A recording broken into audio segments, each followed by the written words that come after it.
종북 반국가 세력들을 일거에 척결하고 자유 헌정 질서를 지키기 위해 비상계엄을 선포합니다.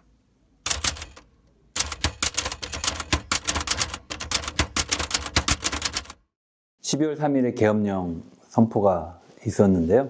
당시에 집에서 문서 작업을 하고 있었습니다. 그런데 아내가 긴급 특보 윤석열이 발표가 있다고 해서 TV를 보는데 계엄령 선포를 이야기하는 겁니다. 재빨리 알려야 되겠다 싶어서 국회의원들이 사용하는 단텔방에 윤석열 긴급 특보, 계엄령 선포 이런 내용을 올립니다. 이어서 국회로 모여야 한다라는 내용을 올렸습니다. 그때까지는 아직 모르는 분들이 많았던 것 같고 계엄령이 선포됐다는 얘기를 들으시고 많은 분들이 놀라셨을 겁니다. 나중에 이야기를 들어보니까 보좌진들이 전화해서 피하셔야 된다고 이야기한 분들도 많았다고 합니다. 훨씬 더 많은 분들이 본능적으로 국회로 가야 한다라는 생각을 하셨던 것 같고 즉각적으로 국회로 모여주신 것 같습니다. 국회 결기가 3월이었는데 어떻게 국회가 그러시겠어요?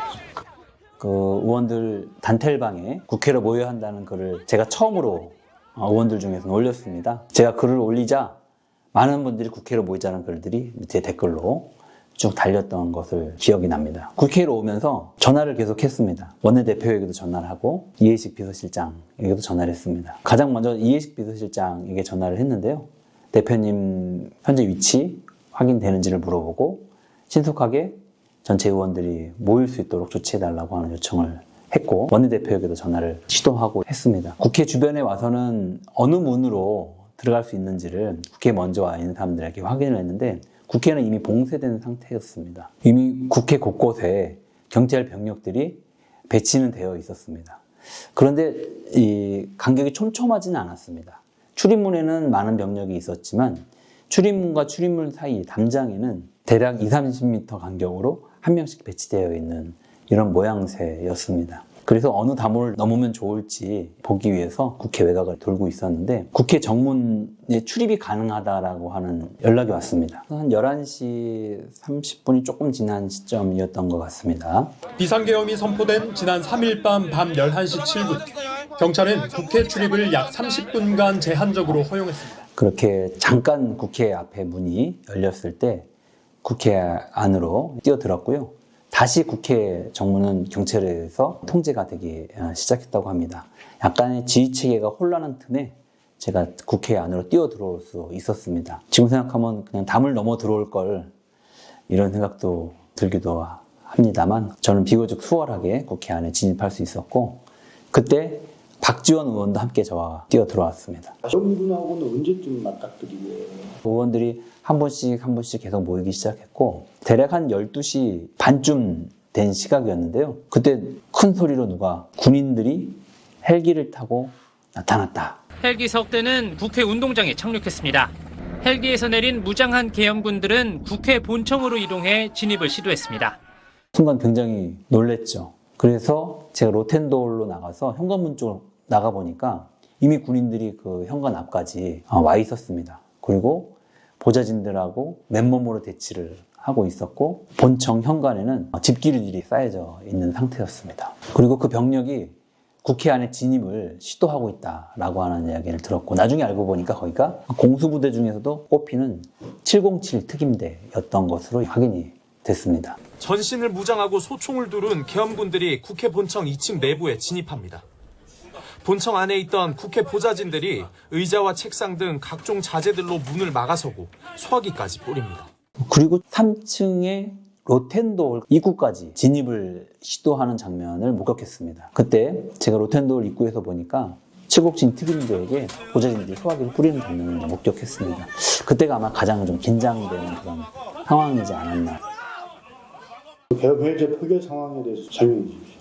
12시 30분이 경과를 하고 한 1시가 안 된 시점에 민주당이 단독으로 150석을 넘을 수 있는 인원이 모이게 된 것을 확인을 했습니다. 그때 이제 표결 준비에 본격적으로 이제 들어갔고요. 153명의 민주당 의원들을 포함해서 총 190명이 투표에 참여했고 190명의 찬성으로 계엄이 이제 해제가 되게 된 거죠. 재석 190인 중 찬성 191으로서 비상계엄 해제 요구 결의안은 가결되었음을 선포합니다. 근데 여러분은 아시겠지만 그 즈음에 국민의힘의 추경호 원내대표가 의장에게 전화를 해서 표결을 미뤄달라고 요청을 했다는 것을 보도를 통해 저도 확인을 했습니다.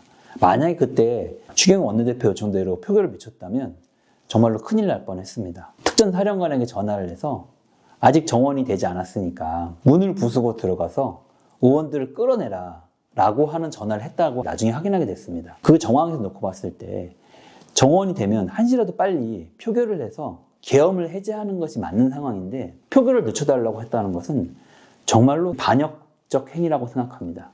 계엄군으로부터 국회를 보호하기 위한 행위는 전혀 아니고 반란을 옹호하거나 반란을 동조하거나 반란의 공범이라고 밖에 볼 수 없는 그런 행태입니다.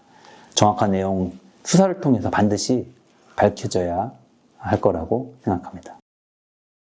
일단 해제가 되었고 국회의사당 본청을 사수해야 한다라고 하는 생각들이 분명히 있었습니다. 우리 당 의원들을 중심으로 해서는 본청을 계속 사수하겠다라고 하는 생각을 가지고 본청에 계속 대기를 했던 것 같습니다. 계엄령에 대해서 해제 결의안을 국회가 통과시켰지만 대통령이 계엄을 해제한다는 입장 발표가 없었습니다. 그래서 긴장하면서 상황을 예의주시를 했고 오전 4시 27분경에 대통령이 계엄을 해제하겠다라고 하는 입장 발표를 했습니다. 바로 국무회의를 통해 국회의 요구를 수용하여 계엄을 해제할 것입니다. 그럼에도 불구하고 또 언제 어떤 상황의 변화가 있을지 모르기 때문에 긴장을 하면서 거의 뜬눈으로 본회의장을 전체 의원들이 함께 지켰습니다. 이게 참 현실인지 정말 만화 같은 상황에 우리가 들어와 있구나라고 하는 이야기들을